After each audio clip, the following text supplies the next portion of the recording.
Zyra e turizmit në Gjakov po synon zhvillimin e një turizmi të qëndrueshëm përmes digitalizimit dhe partneriteteve lokale, duke pajisur të gjithë turistët me harta, broshura turistike dhe me informata për aktivitetet që mund të zhvillojnë gjatë qëndrimit të tyre në komunën e Gjakovës. Kështu bëri të ditur Blerta Nrejaj, konsulente për informacion turistik.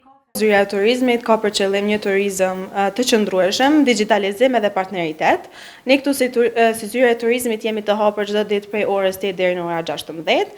Këtu e pajisim të gjithë turistët me harta dhe broshura turistike dhe me aktivitetet që ka mundur me bë gjatë qëndrimit të tyre në komunën e Gjakovës. Sipas saj, shumica e vizitorëve nisin udhëtimin nga Qeshia e Madhe e më pas orientohen sipas interesit të tyre. Varësisht nga natyra e turistit janë edhe kërkesat, po kryesisht zbresin në qarshi dhe pastaj nëse kanë qëllime për aventura, varet për trashëgimi kulturor, interesi tyre varion, janë të ndryshëm, por kryesisht fillojnë nga qarshia dhe shpërndohen në vende të tjera. Këtë vit ka pasur një rritje të ndjeshme të turistëve aziatik, por palën anash edhe ata të vendeve lindore, shtoi Nrejaj.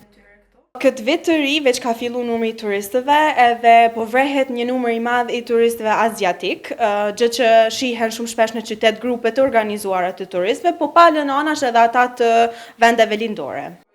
Në verë, për shkak të temperaturave të larta, zyra e turizmit sugjeron atraksione natyrore si liçenet, lumenjtë dhe shpellat. Pra, sipas Nrejaj, janë vende që ofrojnë më shumë freski.